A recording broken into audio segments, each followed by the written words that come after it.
Alrighty. People should start seeing the stream pop up any second now.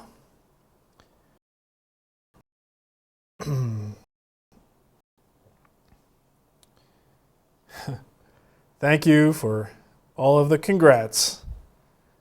You guys are awesome. Alrighty. All right, so as soon as I get a little confirmation that you guys can actually hear me, we'll get rolling here. What a week.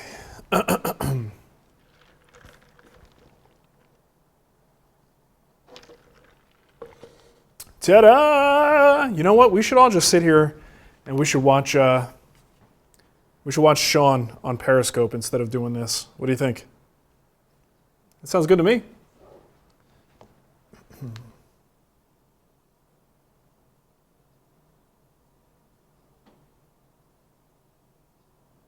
Let there be video. And there was. And it was good.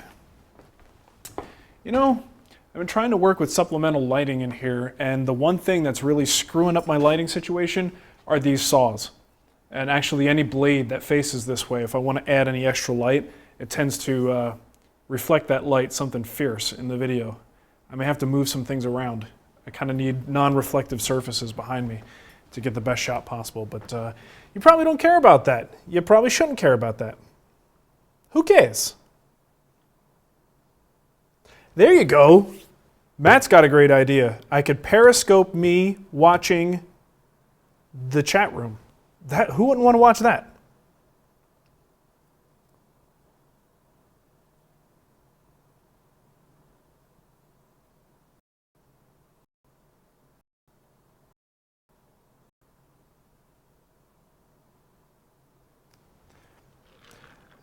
Tom, I think you're shaking your head. That might be the problem. All right, well, I'll tell you what. I think we could just get started here. Everything looks good on my end, at least from what I can see. No reason not to. Let's make the chat progress. Scroll to.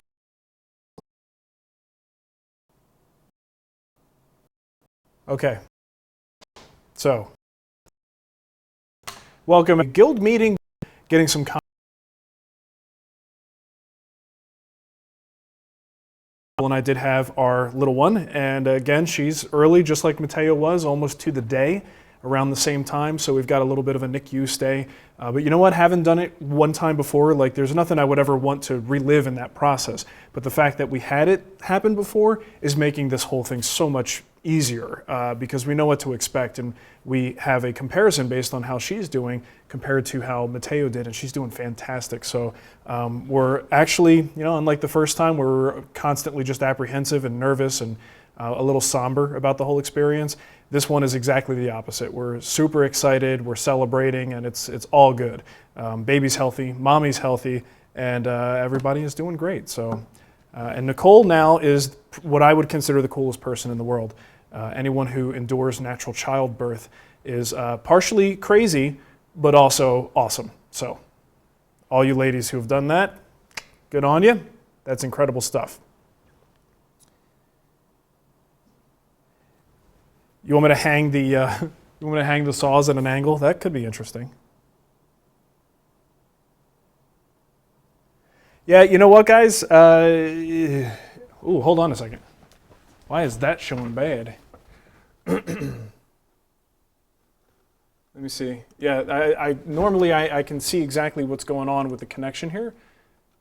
And there was a little bit of a blip here for a second. Let me make sure I get that worked out.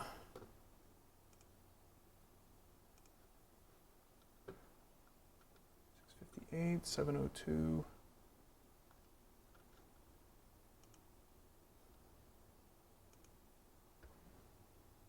A little bit better? Any better at all?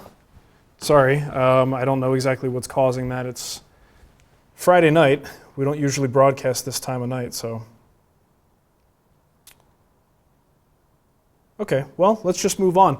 And of course, you know, this is all recorded. The content that I think is valuable to the Gaming Dining Table project, I'm going to be pulling out, I'm recording it, I'll pull it out and then put that into a edited version that's going to be a whole lot more palatable because it'll be like cleanly edited and there certainly won't be any interruptions for internet connections. But anyway, it's been a crazy week and I appreciate everybody coming to hang out with me for this. I'm also catching a cold, so if it sounds like my voice is going or if I have a coughing fit, you know why. But you know, when it rains, it pours. So let's do it. Let's get on with it. So what I have here is just a little bit of an introduction video tour. This will be in the final version of the project tour entry in this project series.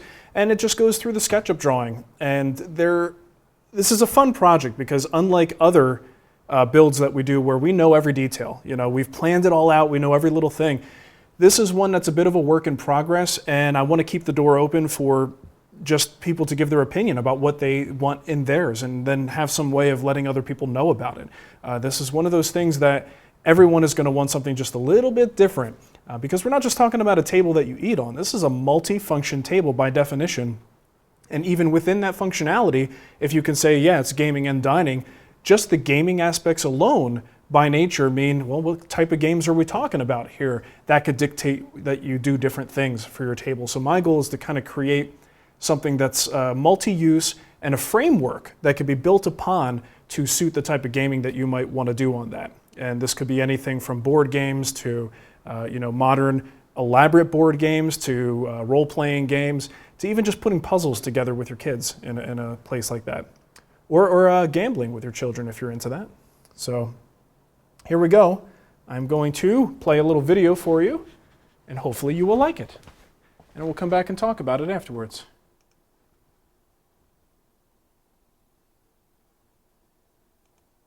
So let's go through the evolution of the table and work our way to the latest version. Here's a look at where we started. Notice we have an overhanging top that features a peg system. The pegs would be used to secure the top in place. Ultimately, I decided that I didn't want an overhang, and I thought the peg idea just wouldn't work very well. Also, take notice of those curved legs. In this iteration, I moved to an inset top, which I felt would give us a cleaner look without those awkward pegs. But the curved legs just weren't doing it for me, so I went with tapered legs instead. The tapered legs give us a beefier look, but still benefit from the slimming effect of the two inside tapers. At this point, we began playing with the table aprons, which double as an accessory track. The problem I noticed with this design is that the aprons actually live outside the leg, so there's no opportunity for a mortise and tenon joint. Furthermore, if you look at the underside, notice how little support there is when the tabletop simply rests on the top of the legs. So we brought the aprons in, added mortise and tenon joints, and extended the legs up into the play area. This is a much stronger design. And you can see here, we're toying with the idea of a single-piece top. At this point, I distributed some initial sketches to guild members and the feedback started rolling in. Most folks didn't like the idea of seeing the legs protruding up into the play area, and many others didn't like the limited support offered by the 3/4-inch border trim, as it would likely prove uncomfortable for longer gaming sessions.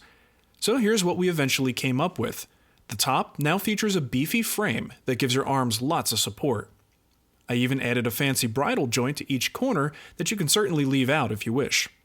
Take a peek inside, and the play area is now a perfect rectangle with no exposed legs. This means we can create removable inserts that can simply drop into the play area. Imagine a speed cloth insert for cards, an acrylic insert for holding down game boards and maps. The added bonus of an acrylic insert is that it's also going to protect the interior from spills when a table's being used for dining. We accomplished all this by using thicker stock and incorporating cleats that will allow us to screw into the insides of the aprons. I know this all seems a little bit confusing right now, but don't worry, we'll cover every detail in the upcoming videos. Let's take a step back and look at the overall dimensions. The table is 31 inches high, 72 inches long, and 38 inches deep. You can easily change these dimensions to suit your tastes. You could break the top up any way you like. And while we originally hoped to have fabric on the underside of the top, we decided the payoff just wasn't worth it. Instead, the top will feature two different face species of veneer, giving the piece a little bit more of a stylistic diversity. And because the top is veneered, it does give you the option to inlay more traditional gaming surfaces like a chessboard, backgammon, and even cribbage. Now if you want to put fabric on the underside of the top inserts, you'll have some challenges to overcome. I won't go into much detail here, but suffice it to say that I didn't love any of our options, which included wrapping the fabric under the wood trim and even using a groove and a rubber cord material to secure it into place while making it removable and replaceable. The accessory track is another area we played with for a while. What you see here is an all-wood solution. The apron features a dovetail track and a support strip. The accessory plate then has a male dovetail and a groove. While this would work, it began to feel overly complicated, and while we don't currently have it sketched up, here's what I plan to do instead. I'm going with a standard T-slot. The slot will be cut with a T-slot bit, and we can use T-slot bolts to secure the accessory plate. To class it up a bit, we can use brass knurled nuts to secure the plate to the table apron. And if it isn't clear yet, that accessory plate is nothing more than a blank of sorts that we can use to make all kinds of things like tablet holders, book holders, and drink holders. Now let's briefly talk about material options. As designed, the legs, apron, and top frame are all made from 8/4 stock. The only place you could use thinner stock if you wanted to is on the aprons. But keep in mind, those aprons have a really important job, not only accommodating the accessory track, but also holding up the bottom of the play area. So while 4/4 stock could work, it's really not my favorite way to do this. The top will be made from 3/4 inch plywood, but my plan is to veneer that plywood with shop sawn veneer. You don't have to do this. Instead, you could simply just use 3/4 inch plywood and call it a day. You'll just need to make your frame rabbet a little bit less deep. Like I said at the top, this is one of those projects where the design could go in many different directions, and none of them would be wrong. I don't know, did I just screw up the end of that video? I clicked on something and I look like I might have messed it up. Either way, you got the gist of it. All that detail. Yeah, that purple, right? That's for the pimp tables. Knurled nuts.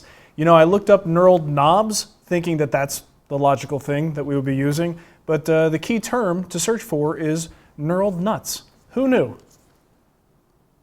All right, so what I'm trying to do with really any guild project, but some really lend themselves well to discussing the design as it evolves and being, completely honest about things when I'm not 100% sure exactly what I'm going to do. Maybe I don't know until I get there. But either way, I like sharing that with you and kind of exploring it as we go. Excuse me, soda, sorry, that was terrible. This one was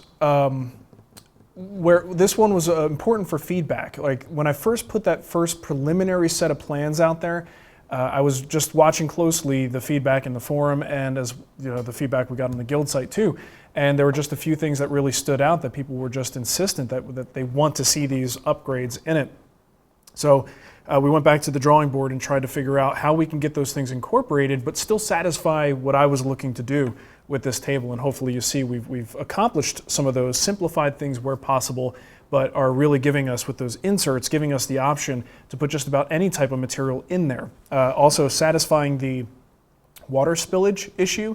That was something I was really concerned about, and having a nice plexiglass or acrylic sort of insert on top of that is a great way to protect that. You can get to any spills before they seep into your speed cloth or whatever material, or you could have just about anything soft underneath there. Seems like a pretty good compromise to me, but again, this isn't just my way or the highway. This is me showing you my evolution and how I thought this should go. And also, this is a collaboration. All my builds are generally collaborations with either me and Scott or me and Aaron. So there's more than one head in the game, which I really like when I design stuff. But bottom line is, it's just one way to do it. And you may have other ideas for how you think it should go. And use the post that we put up to express those ideas in the forum and share, because someone else may totally agree with you and want to do what you did instead of what I did. So yeah, you guys like the changes? I hope that works out for you. The other thing I'm also looking to do, let's see. I'll get to that question in a second, Tom. The other thing I wanted to do with it was, dang it, I just lost my train of thought. That's the problem when you read the chat room while you're talking. I'll probably think of it again. Tom is asking about hoping for French cleat system. Well, don't hope, build it. If you want the French cleat system and you like the way that operates and you think it's going to be good for your table, put it in there. French cleats are very easy to make. There's no reason why you can't do it. I got to take off the automatic move. How do you eject the top? All right, I could show you that in a current drawing that we have. The top ejects basically with a little pin. So pins will be in both sides, and you just raise it up. It goes high enough that you can get your finger under there, and you could pull the top out. Very manual, very simple system.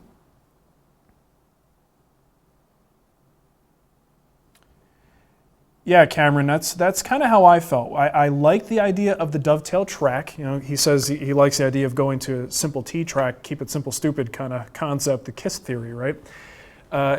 But the more I thought about the dovetails, I'm like, this is just getting out of control. Like, to make the male dovetail would require you to create the dovetail, because you got to have the grain going the right way, right? And then it has to go into an insert, so you got to make the dovetail on the end of a board and just have it fit just perfectly. And it's like, that seems way too much when something's been invented that does this really, really well. But what I wanted to do was have a system that didn't show the hardware very much. So that's why I went with the brass knurled nuts, because they, to me, are actually fairly attractive for a utilitarian item. And as long as you don't really see the bolts, maybe you can get brass bolts or something like that if it bothers you. But I plan to have the bolts trimmed just enough so that they don't protrude outside of that nut. And then it's not an eyesore to look at it.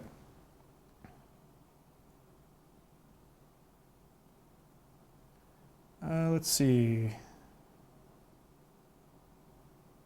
Yeah, and you know, guest 142 says, the design has evolved nicely. I really didn't know what to expect, but I like what I see.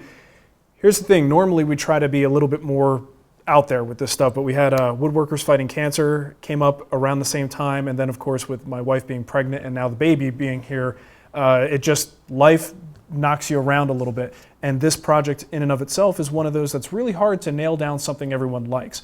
So what I wanted to do was, you know, we still, to this day, don't have the finalized plans. I want to get those to you guys as soon as possible. But it's the nature of this type of project where it's hard to commit to anything, because there's almost always a cooler idea or a better idea that someone may implement, and you go, duh, why didn't we put that in ours? So, you know, you guys are talking, we're listening, definitely.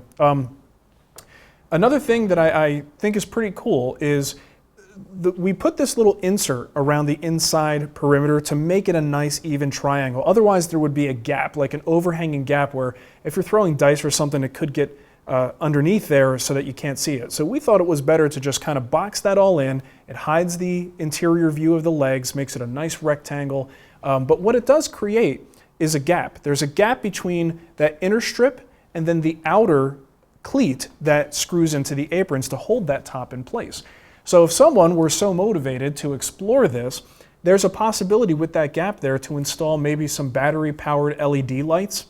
So you could put an LED strip in there. Now here's the thing, with that strip in the way, you can't see through it. It's wood, right? So if someone were to either use maybe a clear material to serve as the stop for that inner space there, you could use wood, but maybe scroll a pattern into it so that when you turn on the LED lights, that shines through. It probably won't cast a whole lot of light on the playing surface. You probably don't need that much extra light.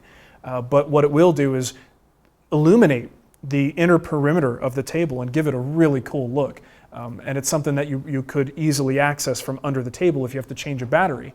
Right, so that's something I was thinking about too. If someone wants to explore that, we could probably talk about that a little bit more in the build, but think about things like that, little add-ons like that. And again, people talked about putting power to this table. That's something that you could definitely do. It's not appropriate for what I'm doing, but if you have the means to get power to a table and you're comfortable working within safety specs to do something like that, that could be another option. But I like the idea of battery-powered lights. And LEDs last a pretty good long time on a battery.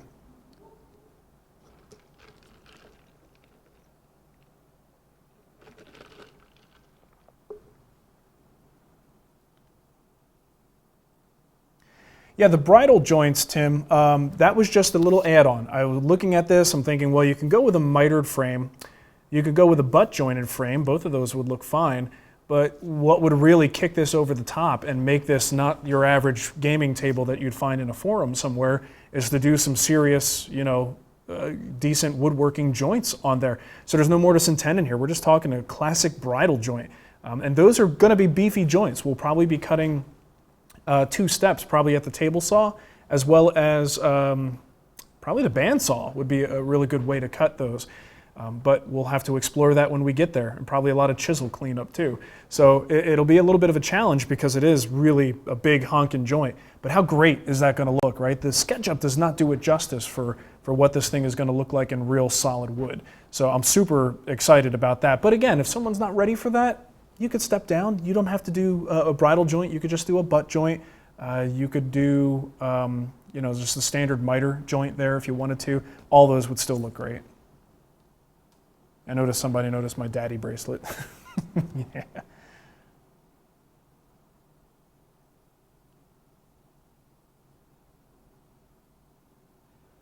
Yeah, the whole thing with the cleats, I would love to hear other people's ideas. I'm pretty committed at this point because I've gone through 2 or 3 iterations of the apron track system, and I'm pretty confident about this one. But I'd love to hear other ideas. So Tom's talking about possibly looking at a French cleat system, which is a viable option, but keep in mind French cleats can easily lift out.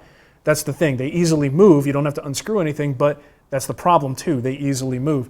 So there are probably other ideas. This is one thing where if I'm sure someone's going to come up with a better solution than what I have here, or at least maybe riff on it a little bit and do something a little bit different. So feedback on this is going to be really important. But please, I want to make sure no one's offended if I don't actually incorporate your idea. At a certain point, given my life situation right now, we got to do as Nicole would say, we've got to pinch it off, and sometimes you just got to go forward. But yeah, I'm feeling pretty good with where everything is right now. See, now David Goodenough says, I still don't like the whole accessories rail idea in the first place, just my personal 2 cents. How easy is it to not make it an accessory rail? All you have to do is not do anything to it. Just put it in place, and now you have a basic table with a basic rail. Because remember, the dining table as well. So someone may not understand it or have it. There's one thing, oh, good to know. We might have to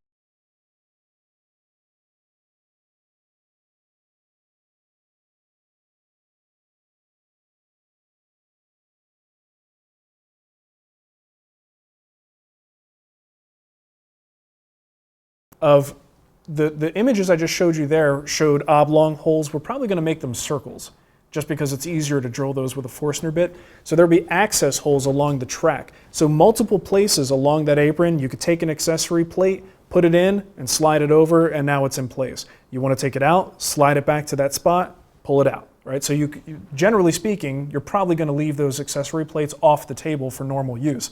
Maybe store them inside, and then when it comes time to do something with the table, you pop them back on, slide it in place, tighten your nuts, and then you're ready to game. An accessory plate ideas, I'm thinking like something as simple as just a little cross piece with a stop on the front that you could use for books. You could use it for iPads and tablet devices. There's so many different ways you can go with it. And I'll probably only build a few things, but that's an area I really want to see people explore and have fun with. What kind of things can we attach to this safely and securely that would be useful for gaming? Or heck, anything you want to do on this table. What can we come up with to attach to that system?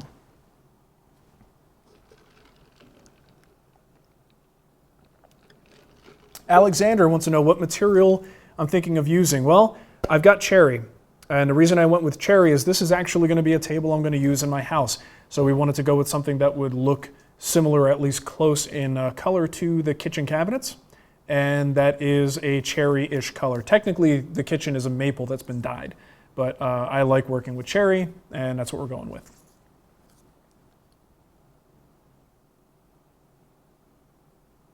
Hey, Aaron, you're here, dude.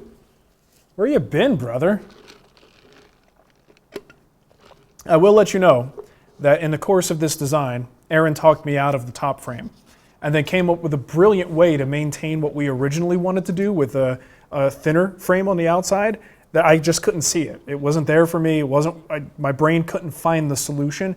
He found it, came up with a brilliant way to re-engineer it, and then ultimately, the more we sat on the design, after Aaron, because he's busy doing stuff, Scott and I got into the design and we were listening to feedback and got to a point where we had no choice. We had to go back to that bigger top frame, and this is how the thing evolved over time. But Aaron Aaron's good at solving problems like that. Aaron, so yeah, speaking of Aaron, he says you could always turn a little wood cover and inset the brass bolts into them with epoxy. It's a good idea. Noble bingo! Noble bingo on this one. Hidden massage table. Hey, there you go. You see me laying face down on my kitchen table, waiting for my massage.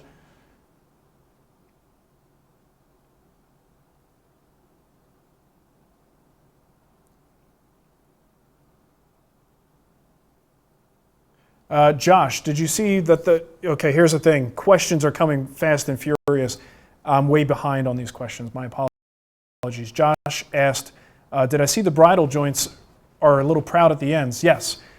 You can do a flush bridle joint if you want to. I like the idea of keeping them proud. Now, they're not going to be as you see them in the SketchUp. They're going to be rounded over and softened, so they'll barely protrude over the surface, very green and green inspired with that technique. And I think it'll be nice. It's not going to be something that anything will catch on, but it will be a visual element that you normally wouldn't see on a table like this.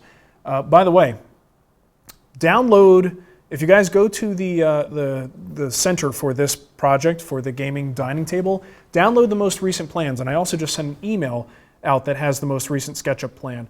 That's an updated version that's even more updated than the one that I just showed in that video. So if you can, download that one and you get it's not perfect, it's not completely ready yet, but you'll get a much more accurate idea of what we're talking about with this thing.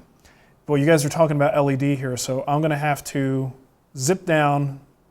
If you asked a question and I missed it before, please feel free, jump in, ask it again. Don't be afraid to type it twice. How many people can fit around the table? Well, Jacob, this matches very similar to a table that I have in my kitchen right now. And you can fit one on each end, and you can happily fit 3 on each side.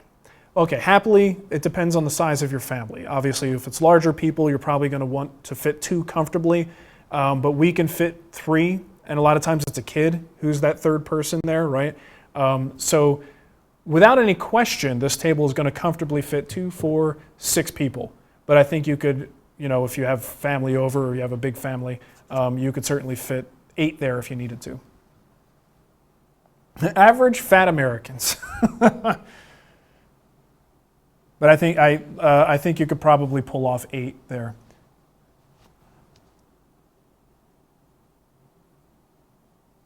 I have some of the thumb screws right here, guys. I ordered them on Amazon. You can take a look. They're exactly what I showed in that brief little video segment. Little guys.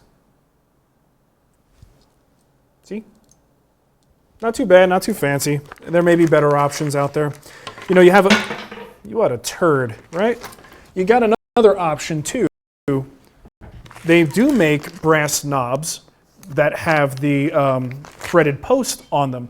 So you could just get a nut from Home Depot, capture that nut in the track, and keep the handle, the post, and the screw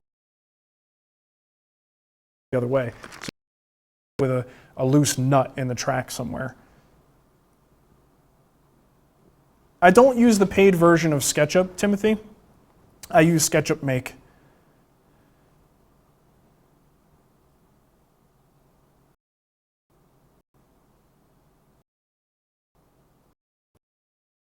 Eight of Mark, 4 of Small Lady. And short when I'm walking.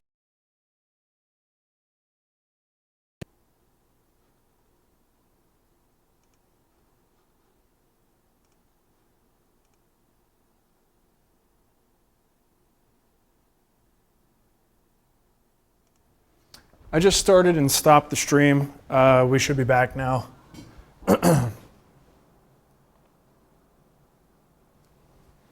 Is that a little bit better? You guys with me?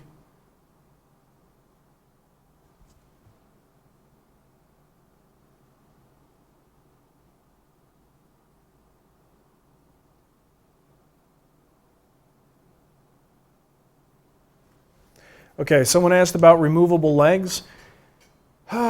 You know, tables are one of those things where you can buy lots of different types of hardware, and some of those pieces of hardware can allow for legs to be removable. You would not be able to do it with the design as is, but I think it could be done. We didn't plan for that, so that would be something you could explore, and it's possible, but it's a little bit beyond what we're going to be providing in terms of the plans, but it's an interesting idea, because you're right, that's a big table.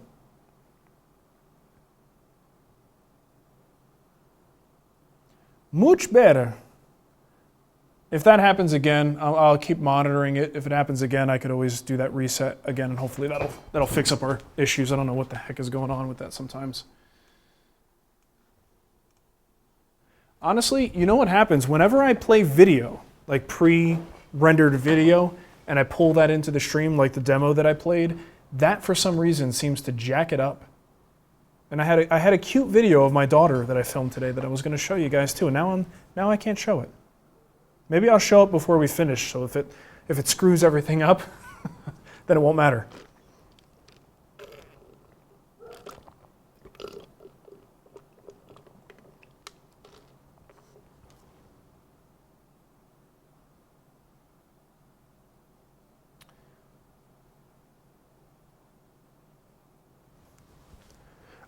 Okay, so I can continue to answer questions about the upcoming build if you want. I can answer questions about anything and everything, but I thought it might be interesting to give you guys a little bit of inside information. As guild members, I tend to be a little bit more open with information, and you guys get to see a little bit more behind the scenes than I usually issue out into the public arena. I mean, it's still the public, but you know what I mean. This feels like a safe environment to me, whereas I put stuff out in the open, in the free site, and it's like you just never know who's going to try to come along to ruin my day. Oh, Tom, how deep is the space under the tabletop? Like 3 something? Hold on, I got that right here. Let me see. I think it's like 3-ish.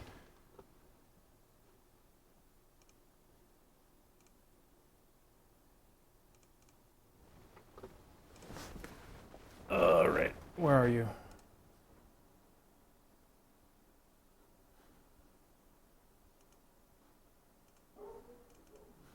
Here, in fact, let's do some of this action, huh? Does that look okay? You guys hear me? All right, so here's the most recent version. Here's the top off. And again, you can download this right now if you want to. The interior space you're looking at from top to bottom, 2 1/4, and then you've got another inch on top of that. So it's a total of 3 1/4 down, but the internal play area is 2 1/4. Does that make sense?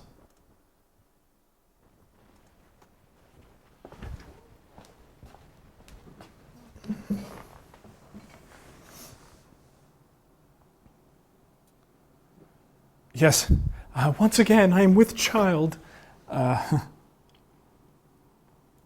So, what I wanted to take your top off.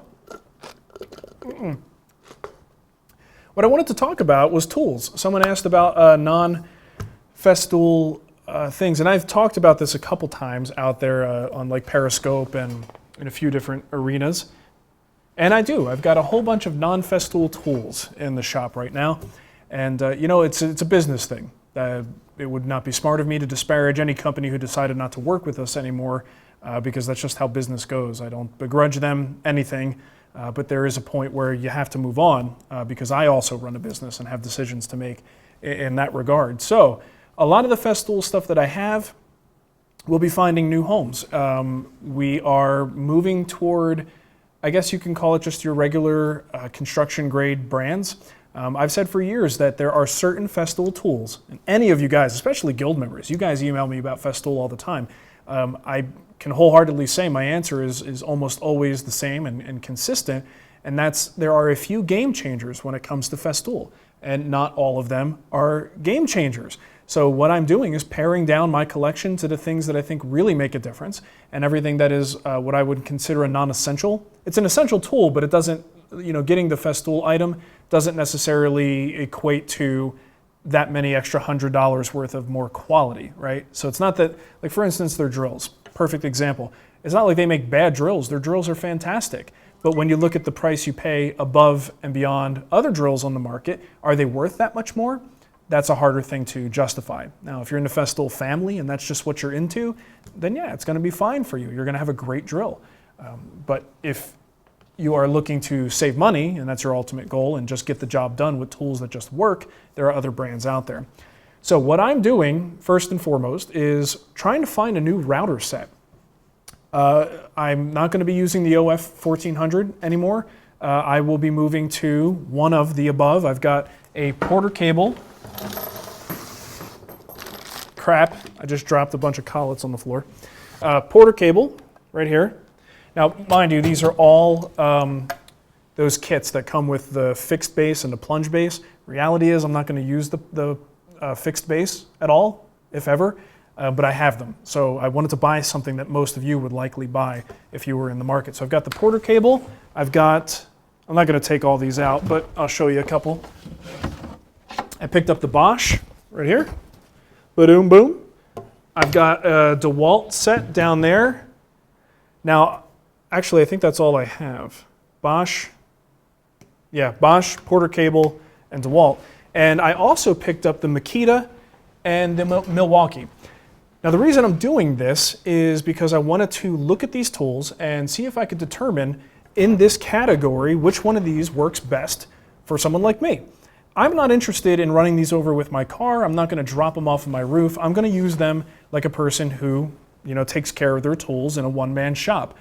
So like some of the other reviews that I've seen, especially stuff lately, they're so concerned with durability, and it's like, man, if I was on a construction site and I was taking this to work and throwing it in the back of my truck every day, those would be things I'd be concerned about. But as a fine woodworker who is the only person utilizing these tools in my shop, my concerns are a little bit different. I'm looking at accessories. I'm looking at quality of edge guides. How is the plunge motion? Do I have a lot of sort of racking going on, or is it smooth up and down? Are the controls easy to access? So I'm sort of looking at those things, which to someone who just wants to torture this tool may not be as useful. So right off the bat, both the Milwaukee and the Makita router sets were disqualified because they don't have good edge guides.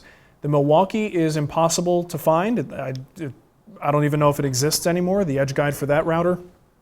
And the one for the Makita, there's one out there, but it looks like something I could have made with sheet metal in my shop, and I don't know how to work metal. So it's not really well built, and it doesn't look like it would do the job. They don't put any effort into it. So if there's no edge guide, it's not a router that would belong in my shop. And that's kind of the way I'm looking at this review that I'm building up as I go. Ultimately, what this is at the end, I'm going to pick the brand that I think would work best in my shop. And hopefully that, if you think you would work like me, or you could be happy in my shop too, then maybe that review will be useful to you. But it won't be very useful to folks who are looking at ultimately 10 years of hard use. I don't know that they're going to find that to be very useful. So yeah, that's a long way to say we are bringing in different brands. All right, so you'll see new routers showing up, and when it's all said and done, I'll probably either maybe sell some of these, maybe we'll do some giveaways to give them away after I put them through their paces. The drills, getting some new drills, and I've got 2 miter saws. You want to see them? Because it's pretty cool. I could show it to you if you want to see them.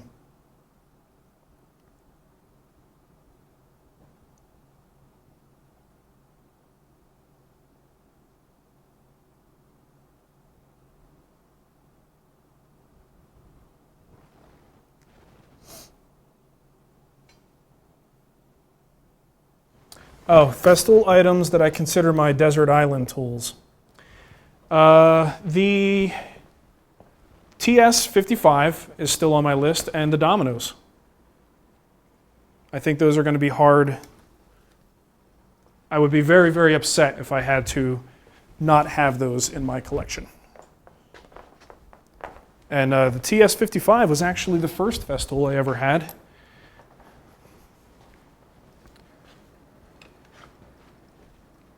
Try not to push my luck with my range on this cord here. So if you look over there, Hey, what's that look like? That looks like the Bosch Glide with that articulating arm. It's a beauty. And over there, that's the Makita 12-inch.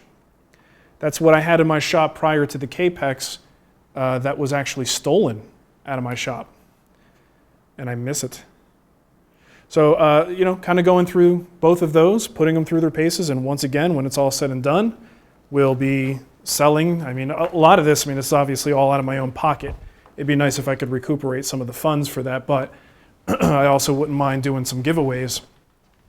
Chances are with the miter saws, that's not something I want to ship to anybody. I probably will have to sell the one I don't keep locally, but I am trying to recuperate a little bit of the cost here as well. So, yeah, it's okay.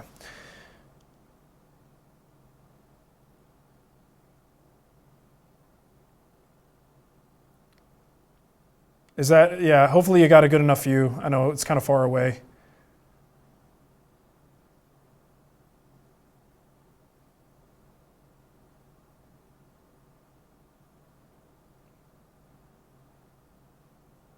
Guest 142 thinks I'm going to come back to Festool. I think you're wrong. I don't think that, in the categories of routers and drills and the jigsaw and, sanders. I mean, if you're going for the Rotex and you need that type of tool, that's going to be, no one else makes anything like the Rotex. But you've probably seen if you watch the show, I don't use the Rotex, but very infrequently. I'm using the ETS 150, and the ETS 150 is just a really nice, well-balanced 6-inch sander. So all of these tools, I build with these tools when I go to someone else's school and teach or take a class, like William Ings. He doesn't have Festool all over the place. Like I said, they are good quality tools, but it isn't like I'm going to, run back crying to Festool, because I think in those categories, it's just not that big of a difference. If most people had the choice, would they choose the Festool? Probably, because Festool generally, if you buy a Festool item, you're getting a top tier product in that category. The point I'm trying to make is that the distance between, this and the OF 1400 is not the hundreds of dollars. It's not reflected in the price, is what I'm saying. Same thing with the Capex. Capex is a great example. It's a decent miter saw.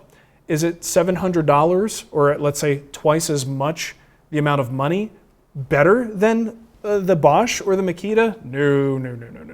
Now, if you're doing interior carpentry and dust collection is a huge factor, and there's like certain things that the Capex can do really, really well that other saws don't, but those aren't things that I usually worry about here in my shop. Most of what I do on my miter saw is like a 90-degree crosscut. I use it as like a glorified mini panel saw of sorts to give me 90-degree edges on my pieces. Any miter saw with a good blade can do that, So this is not, I want to make sure it's not something where people think I'm sort of changing my opinion. This has always been my opinion of Festool, but I've had a working relationship with them that made sure that the tools were always supplied when I needed them. And now that I don't have that restriction, I think it's better for us, for the show, for people, to see me using more accessible brands. And that's not to disparage Festool, but to make sure people know that because you don't have a Festool is a BS excuse for not being able to do good work. That kind of sums it up.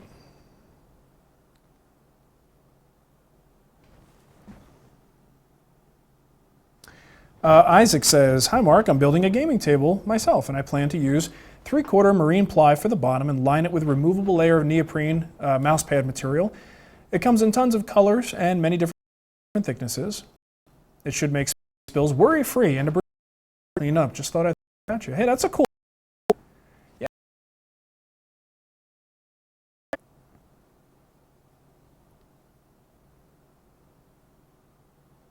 Alexander wants to know what router I use in my router table. It is Porter Cable 7518. Number out of my butt. It's the big Speedmatic 3 horsepower, 3 1/4, 3, I don't know. I think it's the 7518 Porter Cable.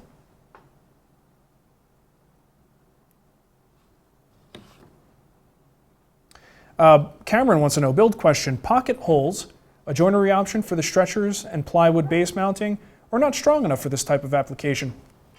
Pocket holes are probably okay for the, yeah, they would be okay, but you know what? It's a dining room table first, and it's a gaming table second. And if you've ever seen a bunch of rowdy people around a gaming table, whether you're playing poker or playing some involved game, people are kind of hard on the surface. So while pocket screws can be a good substitute for wood joinery in some cases, in a dining room table, I'd be very concerned about long-term racking and other forces that people apply as they sit and kind of enjoy a game at the table. There may be elements of the table that could be pocket screws would be a good substitution, but your primary joinery from leg to apron, I would really, really want to see that as a good, good strong mortise and tenon joint if possible. Hey, thanks, Jim. I'm glad you like the move. Initial impressions of the Bosch and the Makita, like I said, I had the Makita for years, loved it. The Bosch is easier to change the blades right off the bat. There's just one stupid little thing, and that's the fact that you can keep the dust shroud or the guard, you can keep it up out of the way so that you can work on the blade and you don't have to worry about it falling down. And the Makita doesn't have any allowance for that. It's not the end of the world. Obviously performance is going to matter more than that. But initially that was one of the things I noticed. The Bosch comes with extendable tables right out of the box. The Makita doesn't have them. I've seen them online. They have very rough metal tube things that you can kind of use as extensions. But the Bosch has nice ones that kind of pack in and send them out each way, and they have a nice little supporting platform. My initial impressions overall, I'm already liking the Bosch a little bit better, but way too early. I got to use them a little bit more. So this will be an interesting project because this is the first one I'm doing since I have this new selection of tools. So people are going to think I'm crazy because one scene I might show up with a Bosch router and the next one Porter cable and then a DeWalt. It's going to look ridiculous. But ultimately these tools are not staying here. These tools will go back, and I'd like to either recuperate my investment, monetarily or indirectly by doing something, some sort of goodwill out there by auctioning them off or just giving them away as a giveaway.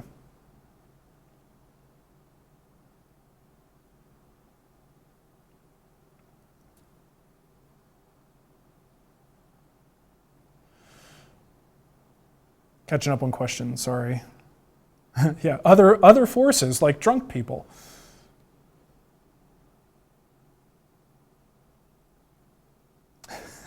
Yeah. Look, if anybody bought Festool on my account because you saw me use it, it's not like you have a song of sorrow to sing. Your Festool stuff is going to serve you well for decades to come, so you're fine. Don't worry about it.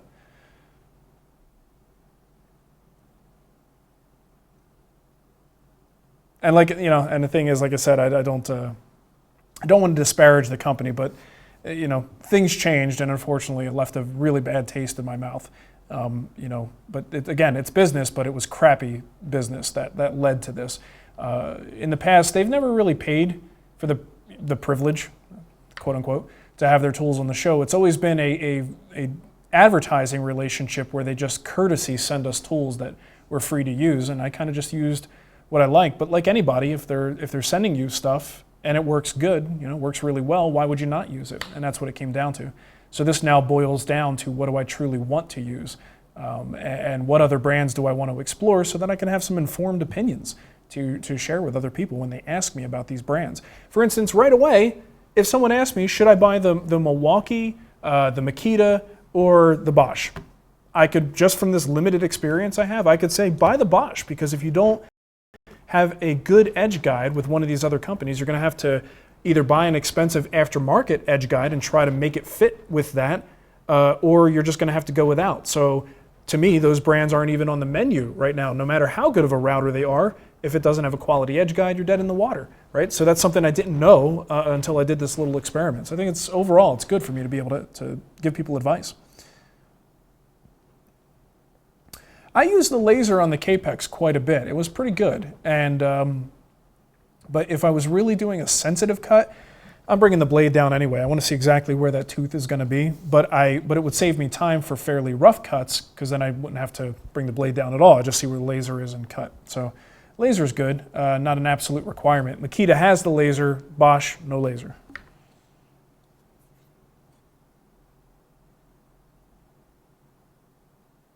Yeah, Jacob, you're probably right. I don't know if they care. I mean, what percentage business I bring them, I don't know if that's even a drop in the bucket for what they do and if they give a crap.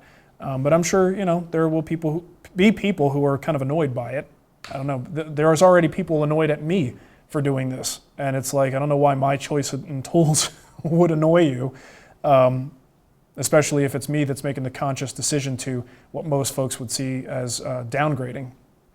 But yeah, people are funny.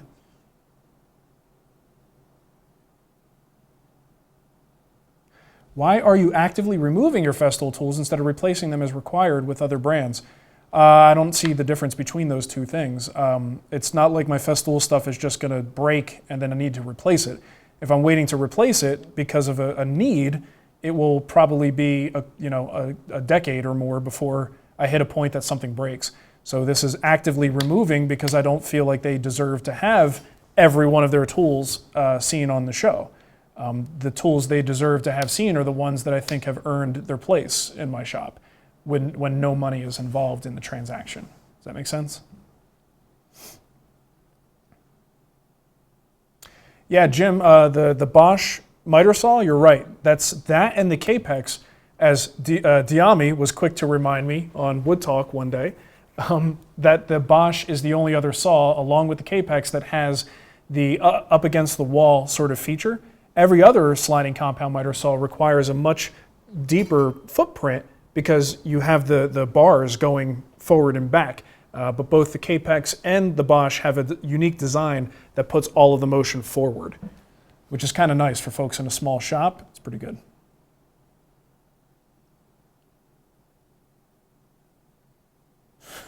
Yeah, to build this table, you need 64 board feet of cherry and 11 routers, all different colors.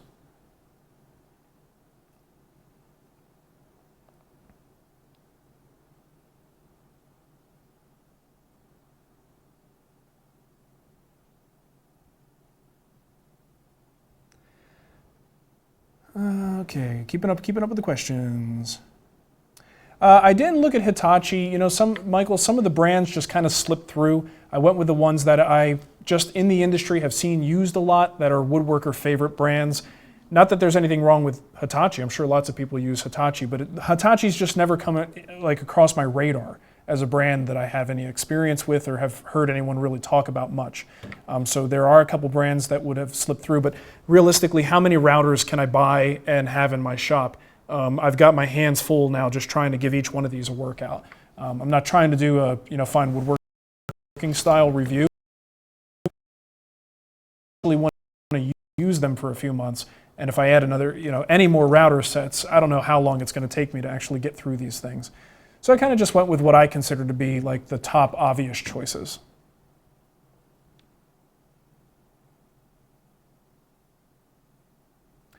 Tom, I actually did try a Chicago electric miter saw and it fell apart in my hands. So that will be the last time I try one of those. I sort of lost my trust for some reason.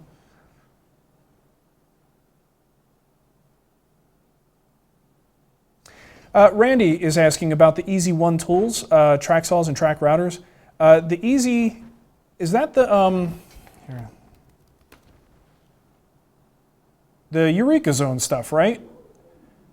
I've been aware of them for years, and the guy Dino has contacted me numerous times, hoping to to pull me away from using the MFT and the Festool setup. They're good. I don't think they're as good as the Festool setup because I think anything that kind of is a universal system for all saws to adapt to, not quite as good as what you can get with sort of this ready-made system. So the MFT track saw combination, at least for right now, is something I want to keep around. I am intrigued though by Eureka Zone's product line because they actually can handle larger sheets of plywood with some of their systems. And I think for folks who don't want to go in that track saw direction, I think it's a great option. I already have the stuff here. It works really well. It's part of my workflow. I don't want to get rid of it just yet. But if someone is new in the market for a track saw solution, they definitely should give some serious time to taking a look at the Eureka Zone stuff.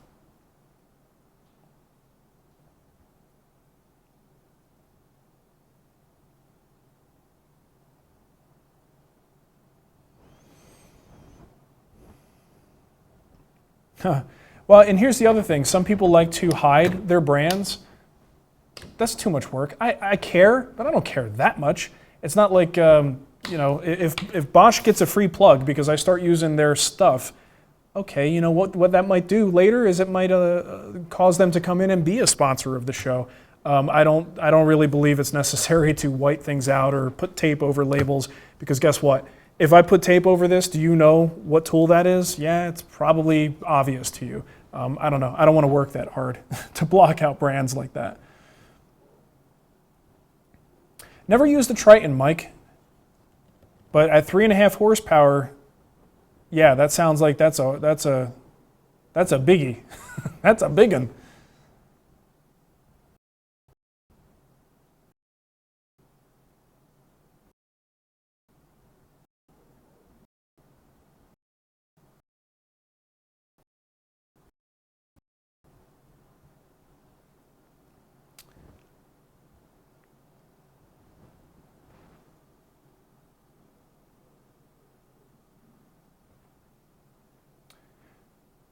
Brian, I don't, pardon me, I don't have much experience with the Bosch to even comment on how it performs just yet.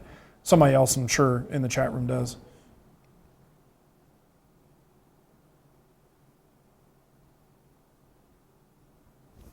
Dino. Isaac says in his area, 2mm neoprene is about $3 a square foot. Not cheap, but has a very clean appearance, is water resistant, firm enough for game pieces, soft enough to give a nice little dice bounce. The marine ply is an expensive option too, but I only want to make this table once. So there you go. I don't think I need to go marine ply, but I do. Neoprene sounds interesting. I've got some stuff behind me here. This is, I was going to do something a little different with the initial design, so I just kind of ordered up and hoped that I would have what I needed for the build. So I have this 1/4 inch foam material. It's got kind of a slick side and then the foam side over here. And on the inside I have some speed cloth that I picked out that is just kind of a black, simple design, and it's waterproof. Right, so that is either the padding and the speed cloth or just the speed cloth alone. I'm not sure yet. Probably with the padding if I can get away with it. I'm going to put that on a 1/4 inch piece of ply, wrap it around, and that's going to be one of my inserts that's going to drop down into the table. Right, so it kind of simulates the effect of a standard poker speed cloth sort of design. That I probably will go that route, but I'm intrigued by this whole neoprene thing.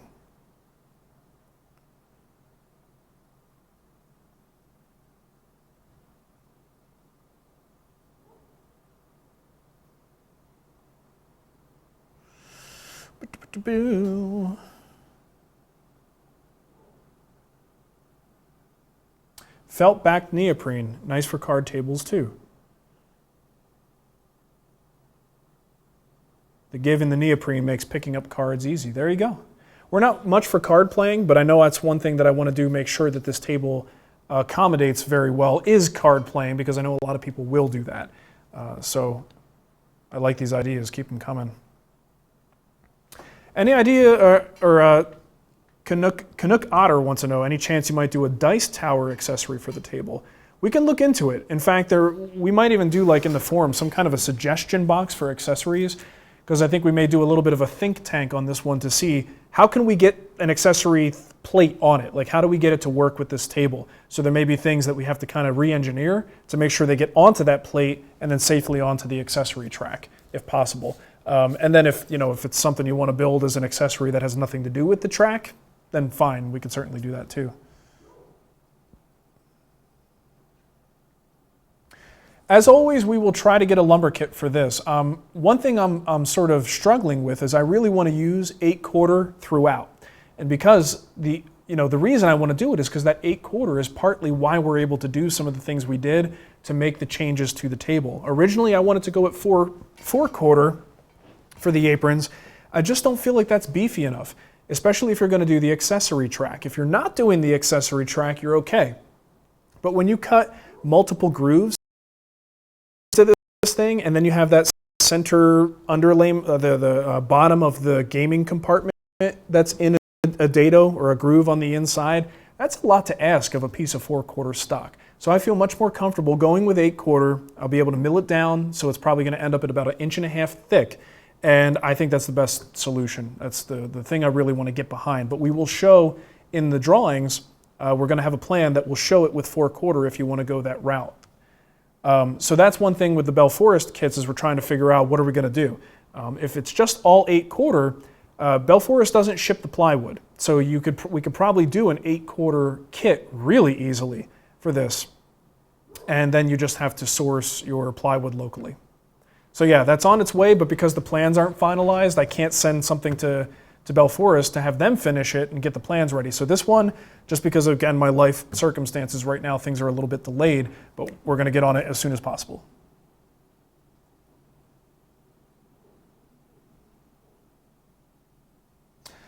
Alexander wants to know if I'm going to use birch ply for the plywood. If not, what will I use? I will indeed use birch ply. I got some birch D3 grade plywood. It doesn't have to be anything fancy. I think it cost me like 50, 60 bucks a sheet. I just want it to be nice and flat because I'm going to use one piece as a substrate for my top boards, and then one piece will be for the bottom. And again, I just want it to be flat. Doesn't have to look beautiful. You know, and birch, once you sand it up, put a little finish on it, looks just fine. So yeah, I am going with birch. I'm you know, going with a more cost-effective solution on the plywood. No, plans aren't far enough along, David, for a board foot count. If you download the latest SketchUp drawing, you could certainly snap a couple measurements and do a calculation for yourself, but we don't officially have any board feet count just yet.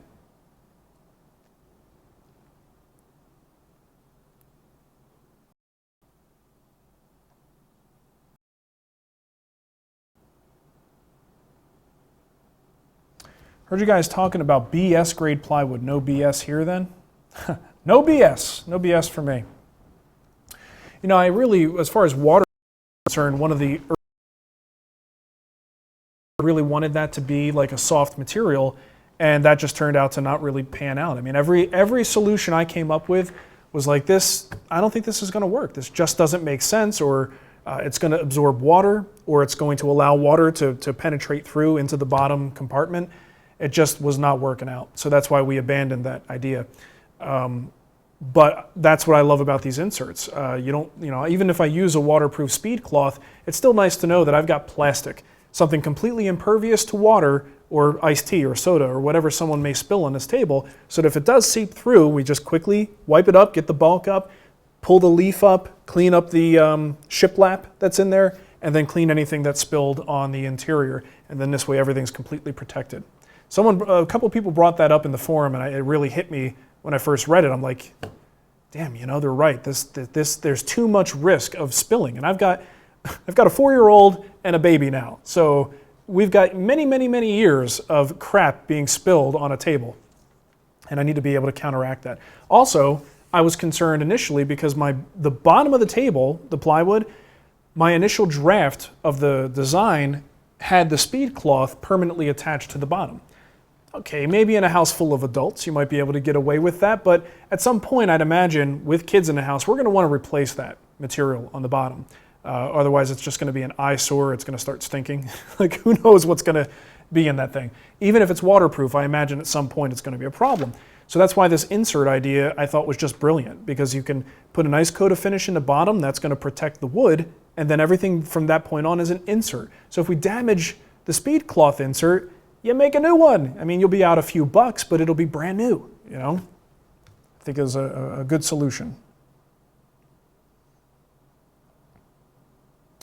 The build starts now, Alexander. This video, this meeting tonight, encompasses the sort of discussion of the project, and the routine typically is we do a little virtual tour of the project, and the next week it's followed by the first video in the build.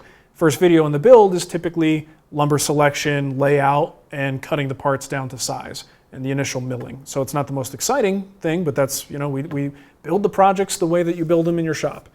So it has to start with that. D3 quality, is that big box ply? You know, Mike, the interesting thing, Spellman Hardwood in Phoenix supplied me with birch D3 I've been using for when I was doing work independent furniture maker, I would use stuff all the time, but it actually has a really nice face. Are really good, but it was reasonably priced. It was like this little, or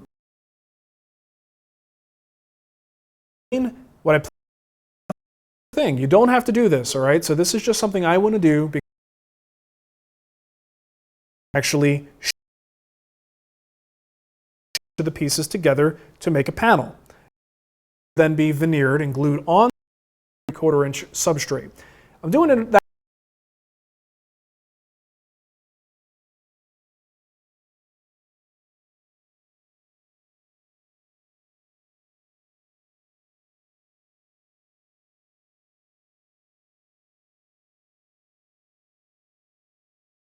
because it completely overcomplicates it and is not something I honestly had no interest in drawers. I couldn't see any functional reason for me to have them there. It felt like I was doing it just because it would be cool to look at, but functionally just felt flat for me.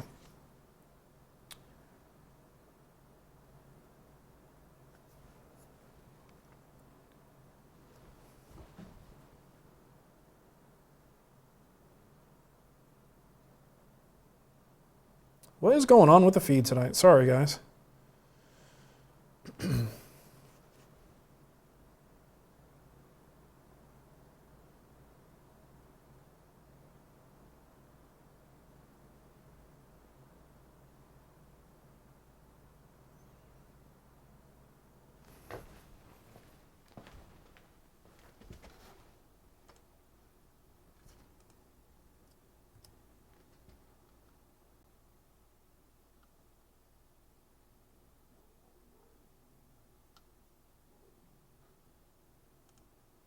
Is that better? Are we back now? Okay, we should be back. I don't know what the deal is, It could very well be one of my concerns about doing evening shows like this is the fact that it's Friday night, all my neighbors are home, and we have cable, and generally if your entire neighborhood is on the same cable system, you can tax each other's internet connection. So we may be getting all kinds of lost packets and fun stuff like that. So my apologies. But given the way this last couple of weeks went, I didn't want to reschedule this. Like, if we don't do it now, we may not be able to get this live session out there. So.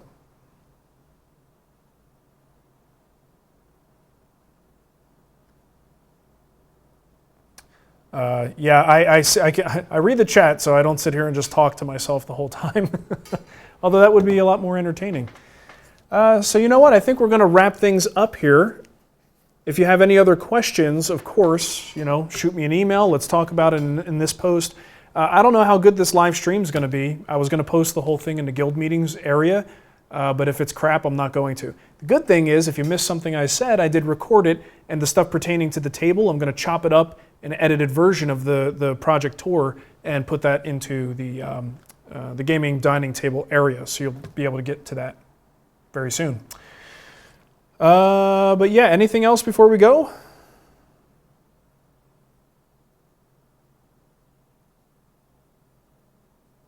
Spellman does make cuts. I don't ever for me, but they've got a full mill right there outdoor to do that service. Woodworker's Source may be a little more expensive, but Woodworker's Source might be an option if you're local and you're looking for someone who could just make a couple cuts on a single sheet of plywood. They're usually pretty good about accommodating that kind of thing. Oh, you want the video of Ava? All right. Here we go. Yeah, I do need some sleep, Josh. Here, I'm going to stop the stream and start it up again.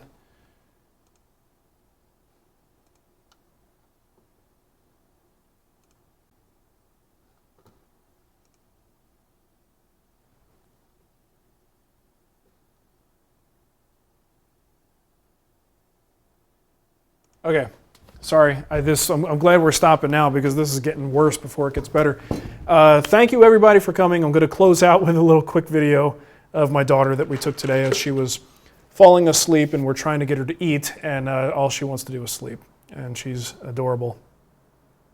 Of course I think that, so I'm her dad. All right, we'll go out with that. So I'll see you guys soon. We're gonna, in spite of my family situation right now, I'm gonna plow forward. I'm not, don't worry, I'm not ignoring my family. Everything family related comes first. I'm just moving things around to try to make room for continuing this project and not having any delays on it. All right. So let me go and play that video before the internet connection craps out. You have a text What is this? from your wife. Uh-oh. All right, here we go. Enjoy. You sleepy girl.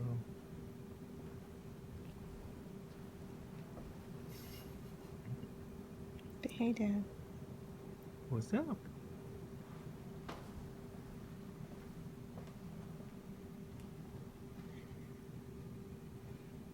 It was a good time for a nap.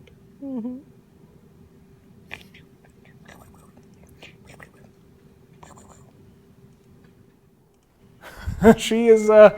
She's a sleepy little girl. For those who are interested, cool thing is, as soon as she's able to bottle feed and take all of her feedings via the bottle, pretty much that's the point we can take her home. So she's progress-wise, about 2 weeks ahead of where Mateo was when he was born. So we're looking forward to a nice short NICU stay this time, but she's doing great. I honestly cannot complain considering we're a very happy family, happy Wood Whisperer family right now. You guys like my text? From my wife. All right, have a great one. I'm gonna go inside, relax. I probably will be rubbing Nicole's feet tonight. She deserves it. Her feet are swollen. Thanks for sticking around, everybody, and we'll see you very soon. Here we go, another build. No rest for the weary, that's for sure. This is that awkward time where it takes me a while to shut everything down.